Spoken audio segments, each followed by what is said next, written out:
Hi everyone, bonjour, I'm Sasha. Thanks for joining me for 12 days of yoga. Today we are practicing inversions. I love inversions so much, as I may have mentioned. I think I was maybe born upside down. I love being upside down, kicking my legs up, and that exhilarating moment of balance, maybe. If you're not balancing, that's okay. It's still really important to help energetically flip your perspective, and because we're inverting, we're literally looking from a different perspective. We also guide our attention to the present moment because you have to really pay attention when you're upside down so that you don't fall. So a lot of what we've already done in standing postures, in cultivating equanimity and stability in the legs, even in forward bending, because often we have to utilize forward bending to come into inversions, in the arm balances that we just did, even in back bending and twisting and really placing the shoulder blades well. We can use all of those tools in arm balancing and vice versa. We can always kind of pick and choose our tools and bring them together in a really nice way.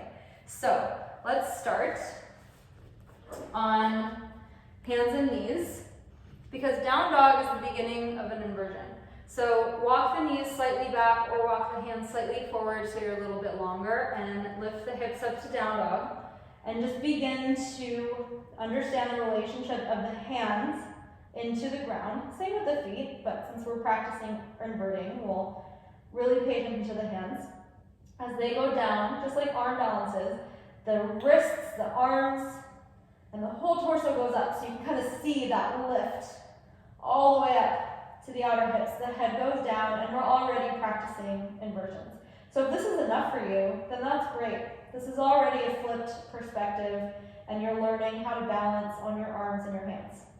If this is coming along for you, you can pause for a moment, and we're going to practice coming onto the forearms for dolphin pose. Often what happens here is the elbows will splay out, and that means the shoulders drop. And remember, we want stability in the shoulder blades.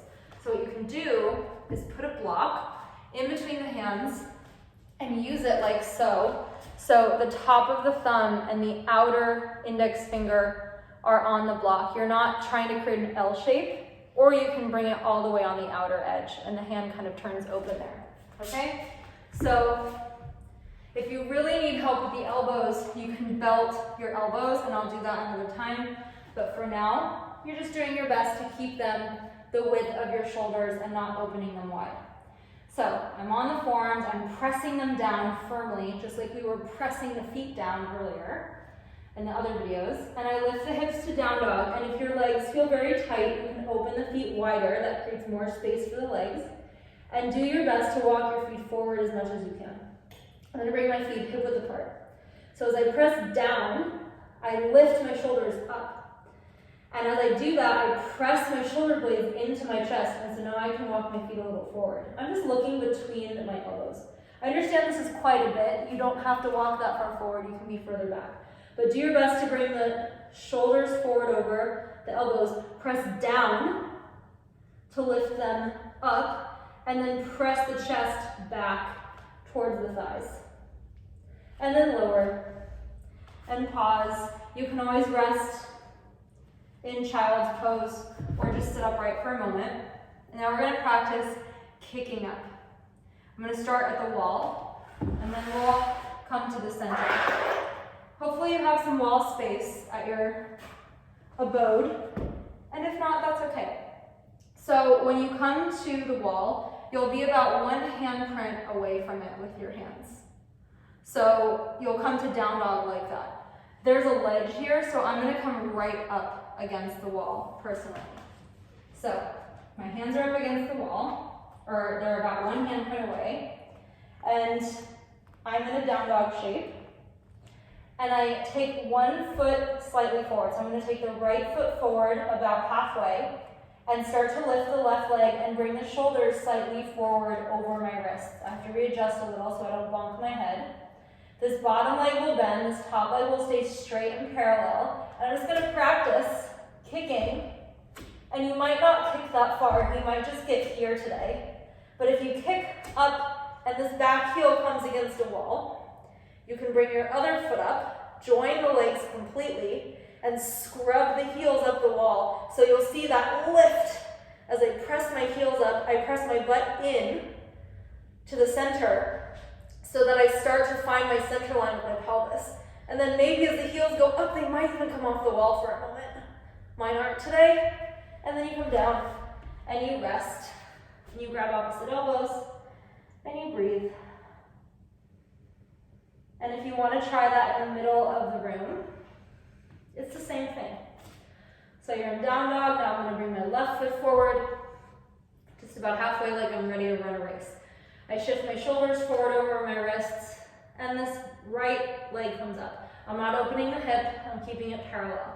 As I press the hands down, I swing the hip and the leg together. I'm not just swinging the leg up. I'm swinging, almost fell there. I'm swinging the whole pelvis up with the leg. If you stay up, that's great. If not, that's great.